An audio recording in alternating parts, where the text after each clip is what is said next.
Elizabeth Cady, the women's voice.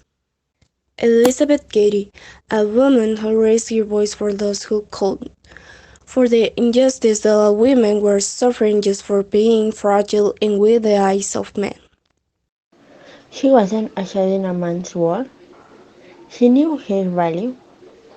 What would you do if someone told you what can be what you want because you are a girl? What will you do if someone told you your vote doesn't count? Your voice doesn't matter because you're a girl. Will you ask why? Will you talk back? Will you fight for your rights? She did. All of these things used to be true when I was a child, and all of these things will still be true today if I hadn't led the way.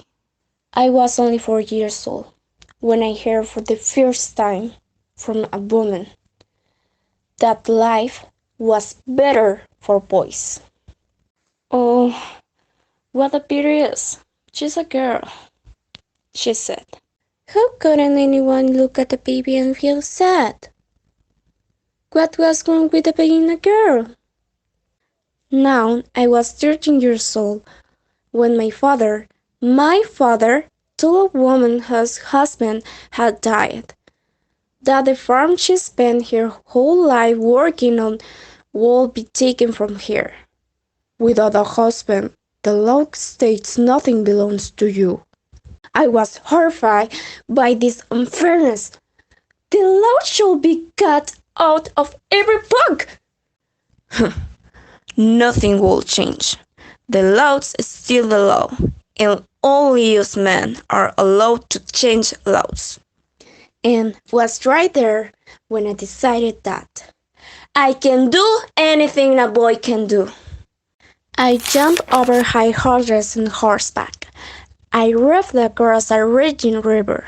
Inclusive, I won a prize for being the best in Greek studies. My father was proud, but he was worried.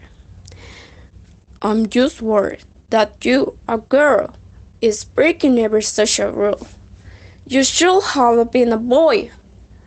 My life will be so much easier. But guess what? I'm not interested in Nisi, and neither in being a boy. At 16, since girls were allowed in college, I begged my father to send me to a girls' school to continue learning.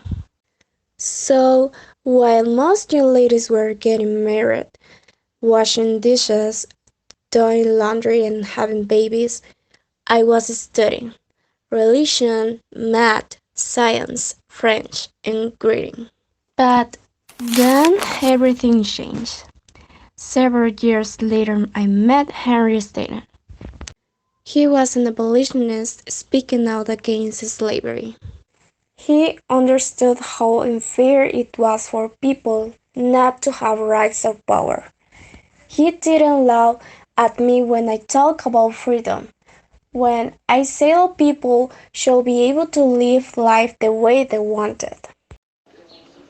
And the most important, he died not loud when I told him that I would add his name to mine, but could not get up, mine just to marry him.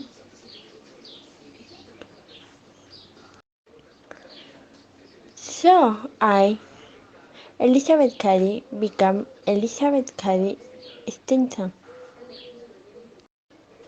When I got married, I had my babies. I cooked, washed dishes, many clothes, and washed them. I love and will always love my babies, but I honestly hate cooking, doing dishes, and everything else. One day my friend Lucrecia Mott invited me to lunch. With her I felt very comforted, as she had always supported me in my ideas of the incredible things we could do as women, and of course could do if we had the privilege. That's true, said Lucretia. I have an incredible idea. We have to prepare a meeting, one where we are as many women as possible from all over the world, where we can talk about this topic, said Elizabeth. That's what we need. I learned a long time ago that only men can change the light because they are only men and can't only vote. If we women could vote, we will change our kinds of laws. My friends were a little surprised with the idea, but nothing and nobody would make me change my mind because I know perfectly well that is was the only way to make a difference. I'll tell my husband Henry thinks I am going a little too far.